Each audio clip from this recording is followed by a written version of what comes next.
আমাদের zero our YouTube চ্যানেলে স্বাগত। আমরা আলোচনা করছিলাম সংবাদপত্রের বিভিন্ন অংশ নিয়ে, কোন অংশের কি নাম, কেন নাম। ইতিমধ্যেই আমরা বলেছি নেমপ্লেট, মাস্টেড, স্কাইলাইন এগুলো সম্পর্কে। এবার আমরা চলে আসব একটা অন্য জায়গায়, সেটা হলো এই প্রেস লাইন কাকে বলে। সংবাদপত্রে বা সাময়িক পত্রে আমি প্রেস লাইন থাকে, বইতেও প্রেস লাইন থাকে, যা কিছু ছাপিয়ে বেরোয় তাতেই একটা প্রেস লাইন থাকে। আমি সংবাদপত্রটা দিয়ে বলি, তারপরে বাকিটাকে তার সঙ্গে কানেক্ট করে দেবো। সংবাদপত্রে কোনো কোনো কাগজের পেছনের একদম পেছনের পৃষ্ঠায়, মানে শেষ পৃষ্ঠায়, কোনো কোনো কাগজের দ্বিতীয় পৃষ্ঠায় একেবারে নিচের অংশে, মানে কাগজটা ছাপানো হচ্ছে, কাগজটার যে শেষ লাইন তার নিচে একটা বড় রুল দিয়ে তার নিচে সংবাদপত্রটা কোথা থেকে প্রকাশিত হচ্ছে, মানে প্রকাশক কে, সংবাদপত্রটা মুদ্রক কে, মানে কোথা থেকে ছাপানো হচ্ছে তার নাম এবং ঠিকানা, সেই সঙ্গে সংবাদপত্রটার যোগাযোগের ফোন নাম্বার, বিশেষত বিজ্ঞাপন দপ্তরের ফোন নাম্বার, এগুলো এক লাইন বা দু লাইন জুড়ে ছাপানো হয়। এটা বাধ্যতামূলক, ছাপাতেই হবে। ভারতের আইন অনুযায়ী কোনো জিনিস ছাপিয়ে বের করলে সেটা কোথা থেকে ছাপানো হচ্ছে এবং কে সেটার প্রকাশক, কে প্রকাশ করছে, সেটা ছাপানো বাধ্যতামূলক। এটাকেই বলে প্রেস লাইন। এটা কোনো সংবাদপত্রে থাকে সংবাদপত্রের একেবারে পেছনের পৃষ্ঠায়, মানে শেষ পৃষ্ঠায় একদম নিচের দিকে, কোনো কোনো কাগজে থাকে দ্বিতীয় পৃষ্ঠার নিচের দিকে।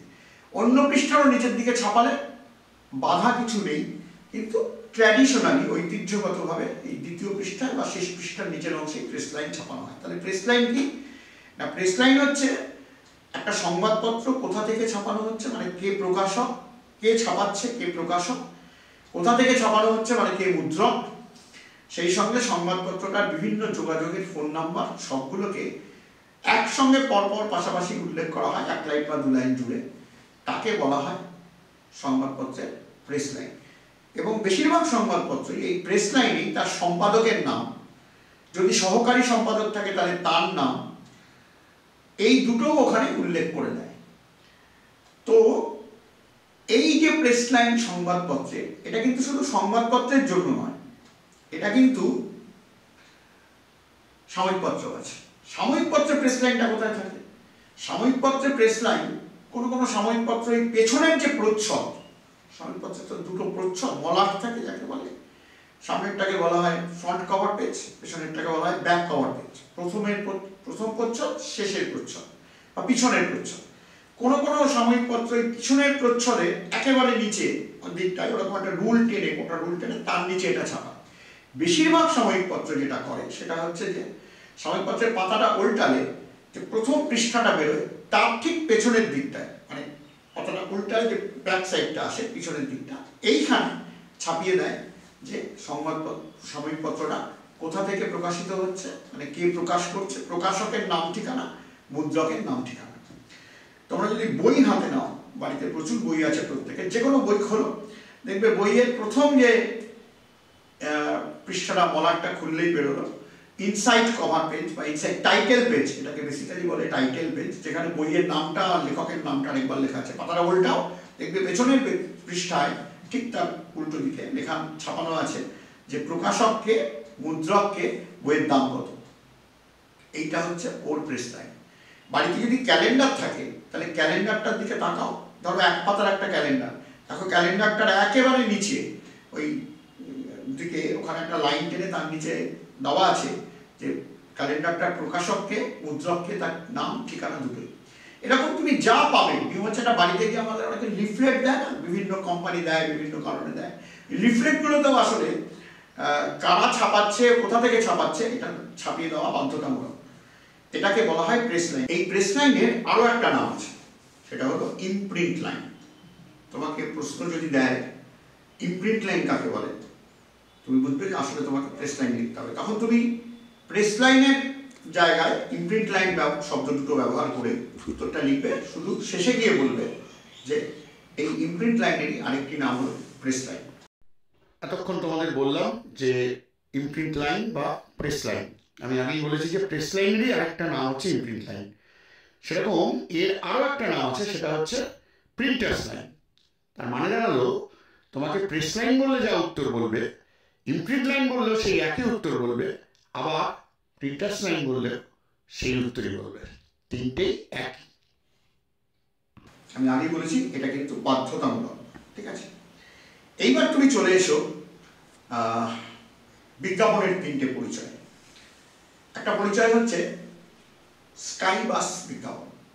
স্কাইবাস বিজ্ঞাপনটা কি? স্কাইবাস বিজ্ঞাপন হচ্ছে সংবাদপত্রের কোনো পৃষ্ঠায়, মানে প্রথম হোক, দ্বিতীয় হোক, তৃতীয় হোক, চতুর্থ হোক, শেষ পৃষ্ঠাই হোক, এই পৃষ্ঠাই হোক, ওই সম্পাদকীয় পৃষ্ঠা বাদ দিয়ে, কারণ এর আগে একটা এপিসোডে বলেছি যে কোনো খবরের কাগজে সম্পাদকীয় পৃষ্ঠায় বিজ্ঞাপন প্রকাশ করা হয় না। কেন হয় না সেটা অনেকদিন পরে যখন এডিটোরিয়াল পেজ নিয়ে আলোচনা করবো তখন বলবো কি ভাবনা চিন্তা বা কি বোঝাপড়া থেকে এটা করা হয় না। আপাতত এটুকু বলি যে কোনো পৃষ্ঠায় যদি একদম ওপরের দিকে ওই পুরো 8 কলম জুড়ে বা সবকটি কলম জুড়ে একটা সরু বিজ্ঞাপন ছাপানো হয়, এই ধরো এটার হাইট 5 থেকে 6 বা 7 সেন্টিমিটার হবে, কখনো কখনো 8 সেন্টিমিটার হয়, তার বেশি নেওয়া হয় না, তখন ওই বিজ্ঞাপনটাকে বলা হয় স্কাইবাস বিজ্ঞাপন। সংবাদপত্রের প্রথম পৃষ্ঠা থেকে শুরু করে শেষ পৃষ্ঠা পর্যন্ত যে কোনো পৃষ্ঠায়, এই সম্পাদকীয় পৃষ্ঠা বাদে একদম উপরের দিকে যদি সবকটি কলম জুড়ে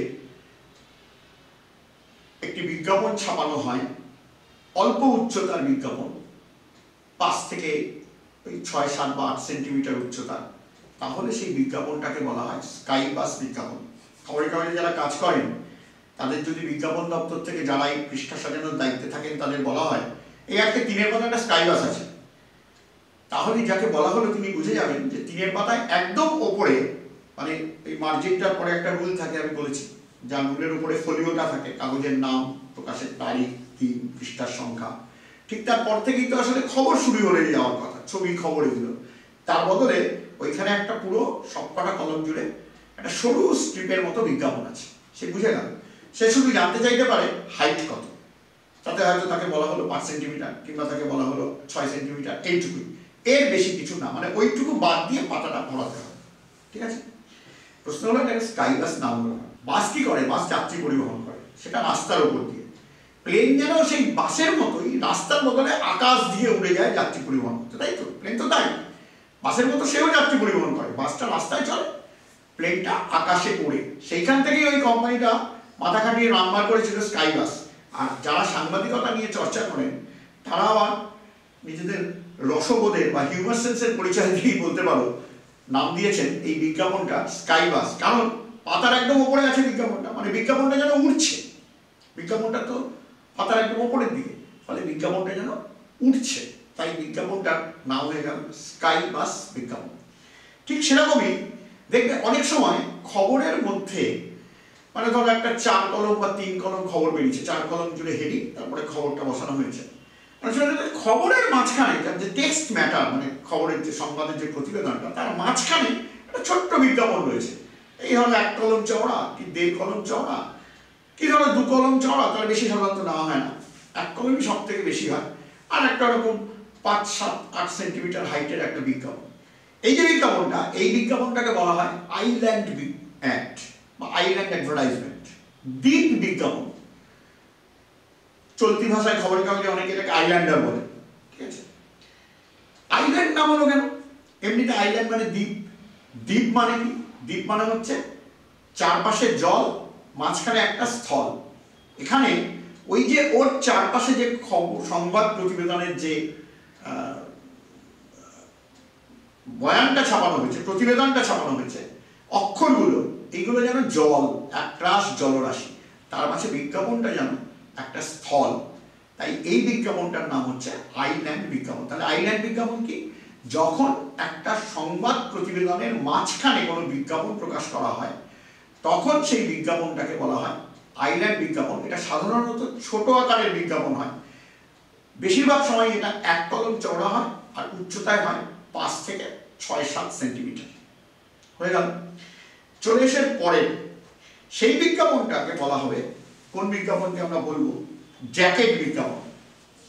আজকাল তোমরা যারা খবরের কাগজ হাতে নাও, তোমরা দেখেছো প্রায়শই এটা হয় যে সংবাদপত্রের প্রথম পৃষ্ঠার পুরোটা জুড়ে একটা বিজ্ঞাপন, ওপরে নেমপ্লেট আছে, সংবাদপত্রের পুরোটা জুড়ে একটা বিজ্ঞাপন। আজকাল তো আবার কোনো কোনো কাগজ এমনও আছে যারা প্রথম পৃষ্ঠার পুরোটা জুড়ে বিজ্ঞাপন, তার পেছনের পৃষ্ঠাটাও পুরোটা জুড়ে বিজ্ঞাপন, তারপরে যে তৃতীয় পৃষ্ঠা সেটা পুরোটা জুড়েও বিজ্ঞাপন, তারপরের পৃষ্ঠায় বিজ্ঞাপন হয় আছে, নয় কিছু খবর আছে। এই যে প্রথম পৃষ্ঠার পুরোটা জুড়ে যখন একটা সংবাদপত্রে বিজ্ঞাপন ছাপানো হয়, তখন সেই বিজ্ঞাপনটাকে বলা হয় জ্যাকেট বিজ্ঞাপন। এমনিতে আমরা জ্যাকেট বলতে কি বুঝি? শীতের সময় আমরা যা পরি। জ্যাকেটের বৈশিষ্ট্য কি? জ্যাকেট আমার সারা শরীরকে ঢেকে রাখে। এই বিজ্ঞাপনটাও কিন্তু ঠিক তাই। এই বিজ্ঞাপনটা যেন যেহেতু প্রথম পৃষ্ঠার পুরোটা জুড়ে বেরিয়েছে, এবং অবশ্যই এটা একটা ডিসপ্লে বিজ্ঞাপন, সুবিন্যস্ত বিজ্ঞাপন, মানে ছবি কথা দিয়ে সাজানো গোছানো বিজ্ঞাপন। এই বিজ্ঞাপনটা যেন গোটা কাগজটাকে ঢেকে রেখেছে, তাই এই বিজ্ঞাপনটার নাম হলো জ্যাকেট বিজ্ঞাপন। এবং এই জ্যাকেট বিজ্ঞাপন যদি কোনো কাগজে বেরোয়, তার একটা নিয়ম আছে।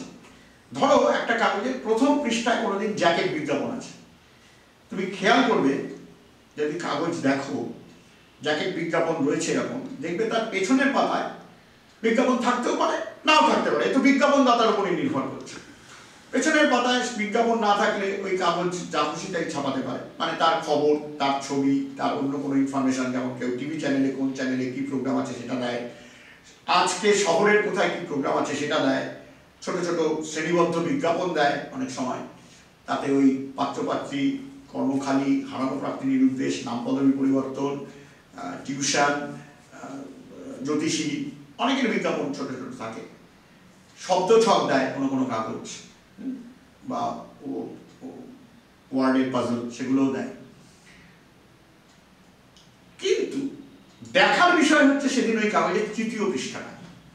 তুমি দেখবে প্রথম পৃষ্ঠায় জ্যাকেট বিজ্ঞাপন, তার উপরে কাগজের নাম আছে, তারপরে পুরো পাতা জুড়ে বিজ্ঞাপন, পাতাটা উল্টালে বিজ্ঞাপন পেলে অথবা অন্য কিছু পেলে, যেগুলো বললাম।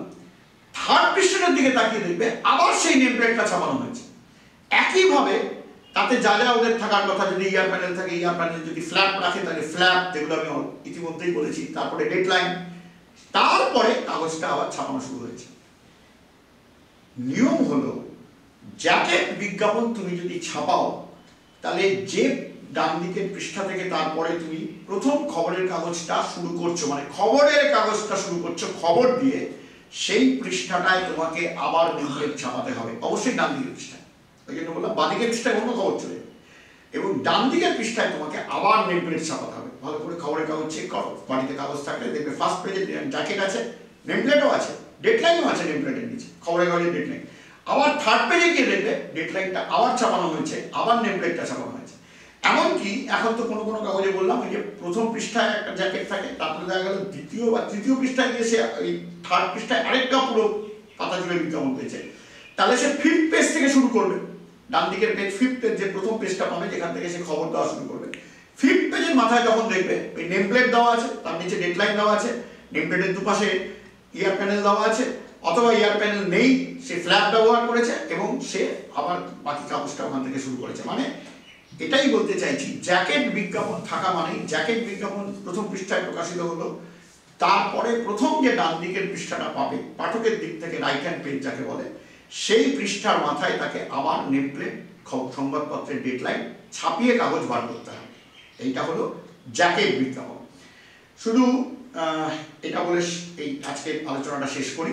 সেটা হচ্ছে যে প্রথম পৃষ্ঠায় একেবারে নিচের দিকে ধরো একটা সোলাস বিজ্ঞাপন আছে, পাঠকের দিক থেকে ডান দিকে 3 কলমে তো একটা বা 4 কলম জুড়ে সোলাস বিজ্ঞাপন, একদম নিচের অংশে সোলাসের পাশে এই ধরো 10-12 সেন্টিমিটার হাইটে দেখবে একটা খবর বেরোয়, যে খবরটা একটু অন্য ধাঁচে। তার হেডলাইনটাই পড়ে তুমি বুঝবে যে এটা ঠিক আমি যে হার্ড নিউজ বলেছিলাম, কড়া খবর বলেছিলাম, ঠিক সেরকম নয়।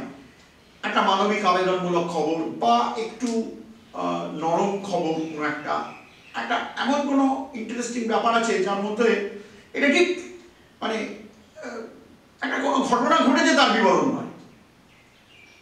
এই খবরটাকে বলা হয় অ্যাঙ্কার স্টোরি। অ্যাঙ্কার কেন নাম? অ্যাঙ্কার মানে নোঙর। নোঙরের কি কাজ? জাহাজ বা জলযান যদি মাঝ সমুদ্রে দাঁড়িয়ে থাকে, একটা বড় লোহার তাল নোঙর, শিকল দিয়ে বাঁধা থাকে লোহা, সেটা ডেক থেকে ওই চার কোণে, জাহাজের চার কোণ থেকে 4টে রকম লোহার তাল জলের মধ্যে ফেলে দেওয়া হয়। ওই লোহার তাল সমুদ্রের নিচের মাটিতে গিয়ে গেঁথে যায়, নদীর নিচের মাটির স্তরে গিয়ে গেঁথে যায়। তাতে যেটা হয় যে ঢেউয়ের ধাক্কায় জাহাজ বা লঞ্চ বা একটা বড় নৌকো সে এদিক ওদিক নুড়ে যায় না। তাহলে নোঙরের কাজ কি? নোঙরের কাজ একটা জলযানকে জলের মধ্যে এক জায়গায় ধরে রাখা, এক জায়গায় দাঁড় করিয়ে রাখা। তাহলে এই স্টোরিটার নাম অ্যাঙ্কার স্টোরি হলো কেন? এই স্টোরিটার বৈশিষ্ট্য হলো, এই স্টোরিটা ঠিক বললাম যে হার্ড নিউজ নয়, ঠিক জাস্ট কোনো ঘটনার বিবরণ নয়, এটা হয় একটা মানবিক আবেদনমূলক খবর নয়, এটা একটা কোনো নরম খবর, সফট নিউজ, একটু খবরের পেছনের খবর, একটু কোনো তদন্তমূলক প্রতিবেদন। এই খবরটা হবে এমন যে নর্মালি কি হয়, আমাদের অভ্যাস, আমাদের ধারণা যে খবরের কাগজের উপরের দিকে যা খবর টবর বেরিয়েছে সেগুলোই বেশি গুরুত্বপূর্ণ খবর। এইগুলো পড়েই পাঠকের একটা প্রবণতা হতে পারে যে সে পাতাটা উল্টে পেছনের পাতায় চলে যাচ্ছে বা পরের পাতায় চলে যাচ্ছে। এই খবরের হেডলাইনটাই হবে এমন, এই হেডলাইনটা পাঠকের চোখকে টেনে ধরবে, সে যেন পাঠককে বলবে আমাকে না পড়ে তুমি পরের পাতায় যেতে পারবে না। অর্থাৎ এই খবরটা ওই নোঙরের মতো, এই নোঙর যেমন জলযানকে জলের মধ্যে ধরে রাখছে এক জায়গায়, এই খবরটাও সেরকম পাঠককে প্রথম পৃষ্ঠায় ধরে রাখে, পাঠকের দৃষ্টিকে প্রথম পৃষ্ঠায় আটকে রাখে। তাই এই স্টোরিটার নাম হচ্ছে অ্যাঙ্কার স্টোরি। আশা করি তোমাদের বুঝতে কোনো অসুবিধা হয়। আজ এটুকু।